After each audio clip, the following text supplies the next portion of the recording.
Soy Mari Mora y mi sección de todos los martes se llama El Diván Imaginario. Es una sección que trata sobre temas psicológicos que aborda la realidad de hoy. Quédate en sintonía con el Matutino Alternativo. Hablamos entonces hace 2 semanas del comportamiento sexual compulsivo y cómo esta patología está muy presente en nuestro país. Y hoy, como una continuación de esas posibles consecuencias que pueden dejar los traumas cuando son muy severos, vamos a abordar el tema de lo que conocemos popularmente como personalidad múltiple, que hoy en día recibe el nombre de trastorno de identidad disociativo o TID. Un tema fascinante para escritores, para guionistas, para el morbo público. De hecho, empezábamos con una parte del enfrentamiento entre Dr. Jekyll y Mr. Hyde, del famoso musical, basado en la obra El extraño caso del Dr. Jekyll y Mr. Hyde de Stevenson. 2 personalidades diferentes, un científico y un asesino, que fue de una gran popularidad y sobre el cual nos vamos a referir más adelante cuando pongamos algunos ejemplos de famosos personajes que han inspirado películas y obras literarias para ir aterrizando un poquito más el tema. Y hemos escogido esto a propósito de un caso muy manoseado, Carmen, en los medios dominicanos, desde que un programa sabatino, sensacionalista en ocasiones, lanzó a la palestra pública el engaño que había propiciado y la estafa de la que había sido protagonista. Sin lugar a duda podemos hablar de delitos ahí. La falsa psiconeuróloga Elizabeth Silverio, la creadora del sistema adámico del que se ha reído tanta gente. Yo lo hago desde la cautela de alguien que reconoce que no conozco la vida de Elizabeth Silverio, que solamente sé lo que se ha dicho de ella y lo que ella misma ha podido traslucir en redes sociales y en los medios de comunicación, pero reivindico, Carmen, la necesidad de que veamos con cuidado este caso y todos los casos que podrían implicar quizás la presencia de algún tipo de patología que puede eximir o no. Yo no estoy hablando de defensa de nadie en particular, pero que sin lugar a dudas se tiene que enriquecer el sistema judicial dominicano y el sistema policial y todos los sistemas que tienen que ver con la seguridad y la administración de justicia en nuestro país por profesionales que puedan certificar situaciones. Sobre todo ahora, Carmen, que se ha puesto de moda demandar clínicas y pacientes, que uno se pregunta, bueno, ¿y quiénes van a dirimir si esto está fundado o no está fundado? ¿Dónde están los científicos de prestigio que pueden dilucidar algo que puede tener implicaciones millonarias y graves, ¿no? Y me encontré buceando para preparar este diván con un artículo que escribió en el 2022 Mayra Guzmán de los Santos, en donde ella decía que me sobran dedos, la cito, de una mano para señalar a los psicólogos forenses con los cuales contamos, incluso yo ya diría también los criminológicos, criminalistas, que cada uno de ellos tiene un rol distinto dentro del sistema de justicia y existe en nuestro ordenamiento jurídico la figura del perito, del peritaje también en estos ámbitos. Y ella agregaba que lucen dispersos, que no tiene a quién reportarse, no tienen quien evalúe, supervise el trabajo de estos científicos de la psicología, lucen dispersos y sin un proyecto diseñado de capacitación y especialización que les permita contar con las herramientas necesarias para desempeñarse como verdaderos auxiliares de la justicia. Y esto es un tema serio, advertía ella en ese artículo del 2022. Y tiene razón, porque en este caso de Elizabeth Silverio, yo en algún momento alguien me pidió de algún medio que yo opinara, y tú sabes, Carmen, que yo suelo tener cuidado porque yo no conozco la biografía de Elizabeth Silverio. No sé si ella viene de los traumas que se asocian, si estamos hablando de un trastorno de identidad disociativo. Sí puedo decir que hay algunos inquietantes indicios que ameritarían el que en el juicio ese fuera un punto a aclarar. Estamos ante una persona disociada que tiene a una pastora entre sus identidades, a una TikToker que sale con chistes, que también lo ha hecho, o aquella neurocientífica que falsificó su biografía y también los títulos, que por lo tanto cometió delitos que ahora se van a dilucidar. Si vamos a hablar de justicia, y ya hemos visto, ¿no?, quienes me han precedido en la palabra, todo los huecos que tiene la justicia en nuestro país, esta es un aspecto que yo creo que es importante analizar. Entonces, para poder ampliar más y que sea de interés para todos los oyentes, me planteé el explicar un poco qué se entiende por eso de identidad disociativa o trastorno de identidad disociativo, antes conocido como personalidad múltiple, que es considerado como un trastorno del desarrollo postraumático, Carmen, complejo y de inicio en la infancia, y que se caracteriza sobre todo por perturbaciones en la memoria y perturbaciones en la identidad. Hay alteraciones de 2 o más estados de la personalidad que son muy diferenciados entre sí, y su etiología, repito, ha sido relacionada a una historia temprana de traumas crónicos y traumas severos. En una exploración psicodiagnóstica, Carmen, a esta persona en concreto, podría encontrarse, aunque ella no lo dijera, indicios claros de posibles traumas. Afortunadamente, todo lo que tiene que ver con la evaluación psicológica ha evolucionado mucho, y hoy podemos afirmar, si hacemos una buena evaluación psicométrica y proyectiva, podríamos decir sí.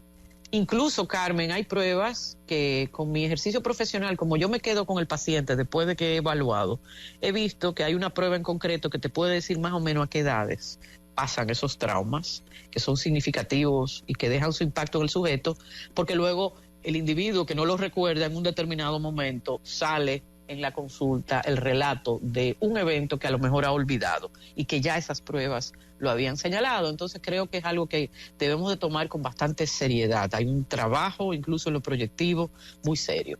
Es un trastorno que ya en el año 94 se hablaba de un 1.5 de la población general, pero que en personas, en pacientes psiquiátricos hospitalizados y también los que están en régimen ambulatorio, hay una prevalencia, dice la APA, la American Psychiatry Association, una prevalencia en torno al 10% de trastorno disociativo, que hay de diversos tipos y de gravedad.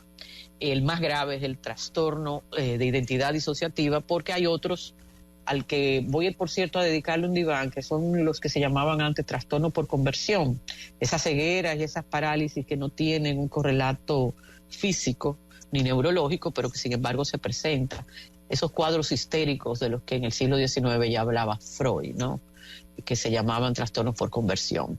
Pero hoy nos toca hablar de un trastorno, el de identidad múltiple o el de disociación, que ya en 1845, cuando uno va a buscar los antecedentes, Moreau de Tours había hablado de eso, pero sobre todo un psicoanalista, Pierre Janet, es uno de los autores principales que en sus trabajos de sistematización sobre la histeria había desarrollado, como así lo hizo Charcot, un famoso neurólogo francés con quien trabajó Freud en París cuando estaba en su formación como neurólogo. Luego, el tema de la guerra de Vietnam y las patologías postraumáticas que presentaban los excombatientes norteamericanos de esa terrible guerra, vuelve a estudiarse con mayor profundidad el trastorno de estrés postraumático, que después de la Primera Guerra Mundial le llamaban neurosis de guerra. Y bueno, Virginia Woolf se ocupó de glosar también en La señora Dalloway a Séptimo Smith, que es precisamente la descripción de un excombatiente que regresa a Londres después de esa la llamada Gran Guerra, y desarrolla clarísimamente una psicosis producto de un trastorno de estrés postraumático brutal. Se puso más empeño en la psicología a partir de los años 80, cuando la APA lo incluye, los trastornos disociativos, en su famoso manual.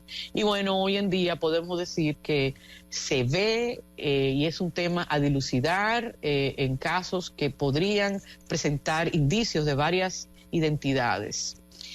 A veces, además del estrés postraumático, que el estrés postraumático, Carmen, es terrible, las consecuencias que puede producir, que es la reminiscencia de episodios traumáticos que te paralizan y que alteran tanto tu comportamiento, pero también se han encontrado otras comorbilidades, como pueden ser los abusos de sustancias, otros trastornos de personalidad, depresión, ansiedad, y se sabe que tiene que haber como requisito común de todos estos casos niños y niñas que han sido objeto de esos abusos en la infancia y que eso ha dejado un impacto tan brutal, Carmen, que es como una especie de bola de cuando tú juegas a boliche, esa bola de boliche que de repente tumba todos los bolos. Eso es el trauma en una estructura donde se está conformando el carácter de una persona, en donde están los cimientos de esa futura personalidad. Que hay bolos que nunca más se levantan, no pasa como en las boleras, ¿no? Esos bolos caen al suelo y son pedazos de ti que luego es muy difícil reconstruir y que dejan secuelas tan grandes como el impacto de que tu personalidad, en vez de ser una, para tú defenderte de ese legado hiriente, entonces te multiplicas en personalidades que tú vas manifestando de manera muy bien diferenciada y que han llegado a ser en algunas personalidades, como el caso que inspira a Stevenson, 10 personalidades distintas. Yéndonos a lo que dice el DSM-5, que es la última versión de ese manual que nos rige en América, de la APA, vemos que los síntomas son primero una perturbación de la identidad que se caracteriza por 2 o más estados, es decir, 2 o más personalidades dentro de una misma persona, laxos recurrentes en la memoria de acontecimientos cotidianos que esa persona tiene, olvida, borra esas otras identidades, información personal importante que también olvidan, sucesos traumáticos incompatibles con el olvido ordinario que sin embargo borran, y bueno, confusión en la identidad, alteración de la identidad, amnesias frecuentes. Fíjate cómo estamos hablando de una patología sumamente grave. Y por eso digo que cuando judicialmente se tiene cierta sospecha es algo a descartar o a confirmar. Y es verdad, Carmen, que todos en algún momento hemos sentido ante una mala noticia o algo que excede nuestra resistencia mental, algún síntoma temporal que puede ser de despersonalización o de desrealización. No me lo estoy creyendo o no me identifico que soy yo la que está viviendo esto, ¿no? Pero esas cosas son transitorias, es el llamado shock emocional que uno tiene ante la muerte de alguien importante, cuando te pasa un accidente y cosas que sobrepasan tu capacidad de asimilación, para lo cual necesitas tiempo, pero si no ha habido esa historia brutal de traumas en el pasado, el individuo, la mente del individuo tiene la posibilidad de poderse reconstruir. En el caso del trastorno de identidad disociativo, esa disociación se hace permanente, no se presenta siempre, se presenta y nadie sabe por qué, al albur de qué estímulos aparece una personalidad o aparece otra, y se ha caminado poco en cuanto a encontrar una cura. Lo que sí hemos visto que en la medida en que se trabaja el trauma, puede aliviarse los peores síntomas y que hay pacientes que responden a antipsicóticos, antidepresivos, ansiolíticos y bueno, en realidad ese es uno de los retos que tienen los que trabajamos en salud mental. A mí nunca se me ha presentado, pero es la primera vez en la República Dominicana, Carmen, en que yo digo, cuidado sí, en este caso tan llamativo, tan poco delicado en la forma en que se ha tratado, incluso por periodistas que tienen formación psicológica. Yo entiendo que se busque vender a veces, sobre todo en este mundo en donde los escrúpulos se han disuelto, pero pienso que cuando ya pasamos al terreno de la ciencia tenemos que diferenciarlo.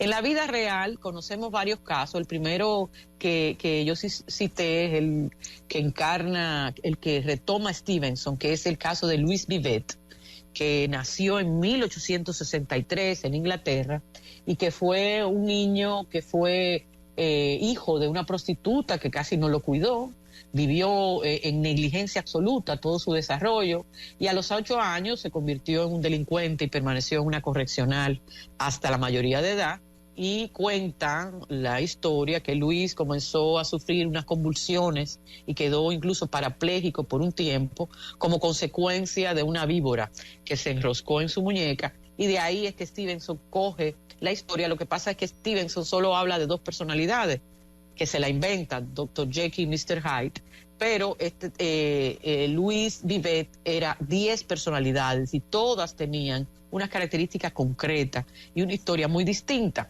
Otro caso que saltó a la pantalla fue el de Doris Fisher, que se conoció en 1917.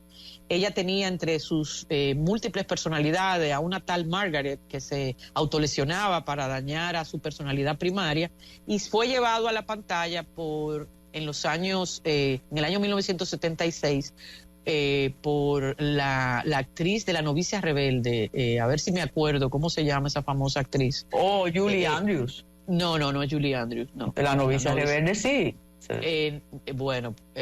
Charlie Fields. Me estoy refiriendo a Charlie Fields. Sylvie se llamó esa película.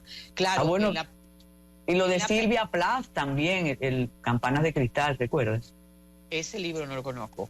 No he leído ese libro de Sylvia Plath. Pero en este caso, Sylvie tenía 6 personalidades, pero llevado a la pantalla por Charlie Fields, una actuación que yo recuerdo que me dejó muerta cuando yo era pequeña. No la he vuelto a ver. Ella desarrolla 16, pero en realidad eran 6, ¿no? En el caso de Elizabeth Silverio, este caso sale en mayo del 2023, lo saca Nuria Piera en su programa, le ha dedicado ya varios programas. Cuando ella conoce la inquietud de muchos padres, ella se ha dedicado a denunciar ya la práctica fraudulenta de varios profesionales, que uno no sabe al final, Carmen, en qué quedan, pero en este caso sí hubo medidas cautelares, se le pidió no salir del país y no moverse, y luego se le permitió simplemente no salir del Distrito Nacional. Y bueno, cuando yo la veo en esa entrevista confrontativa, conocemos lo primero a una persona mitómana que presenta unos títulos claramente falsos, porque hubo una investigación que las universidades donde ella dice que ha estudiado eran falsas. Pero la primera cosa que me llama la atención es que esa persona tuvo tiempo para escapar, Carmen. Y yo digo, si hubiera sido solamente una charlatana, escapa, se suma, ella sobre todo que tenía nacionalidades de otros lugares, podía perfectamente coger un avión antes de que eso se judicializara, y no lo hizo. Al contrario, el comportamiento de ella fue reiterativo y desafiante, y ahí yo empiezo a sospechar que o se trata de una identidad múltiple disociada o se trata de algún tipo de patología, porque los charlatanes normalmente se fuman, ¿verdad? Uh-huh. Pero en marzo pasado ella aparece otra vez como la pastora de la iglesia Somos Adoradores, con unos mensajes en los que no hace ninguna alusión a su otra personalidad como neurocientífica. Ya le han cerrado el centro, es acusada de estafa a estos padres, en fin, una serie de delitos que ella va a tener que dirimir, y luego la encuentro en unos reels en donde ella está haciendo comedia. Y digo, no, espérate, esto aparenta ser, y siempre me mantengo dentro de la sospecha, pura sospecha, porque no conozco la vida de ella.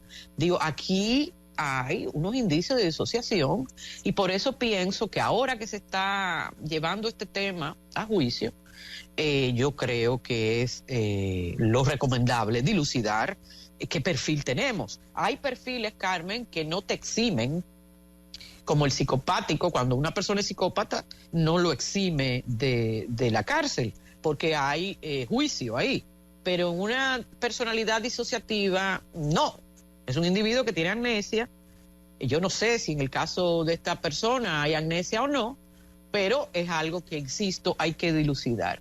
Y me viene a la mente también, Carmen, una película, de esas películas que te sorprenden, como esos buenos cuentos que terminan con un final inesperado. Es una película de 1996, Primal Fear, que se tituló La verdad desnuda, protagonizada, que ahí yo conocí a ese gran actor que es Edward Norton, y el abogado era Richard Gere.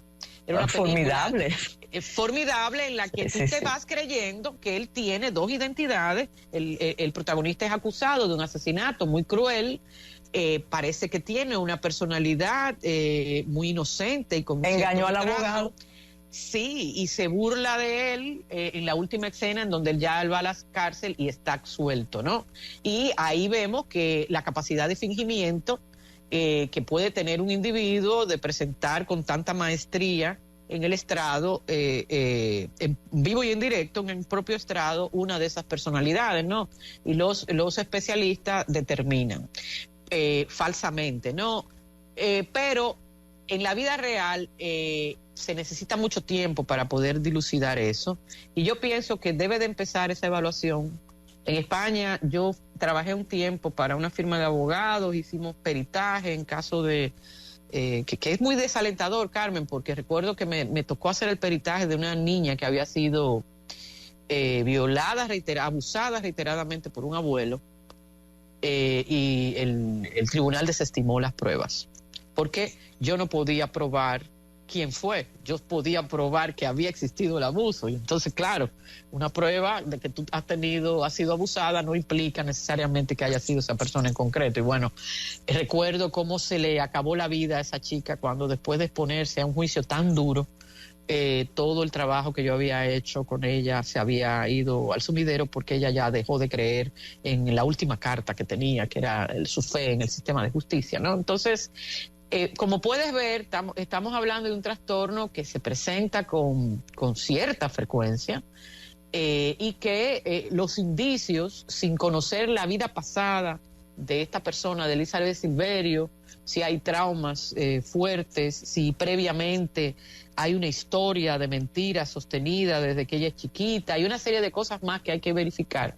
Mi invitación simplemente es que hay que tomar en cuenta a los psicólogos también, a los psicólogos y psiquiatras en el mundo judicial. Hay que regular bien quiénes son los que están al frente de estas cosas para que esas pruebas tengan una validez inapelable. Y creo que en este caso se amerita esa mirada para dilucidar si estamos ante una persona disociada, como a mí me suena, o estamos ante una sinvergüenza a secas. Gracias por acompañarnos en el Diván de Mari Mora. Síguenos en nuestras redes sociales y en nuestro canal de YouTube.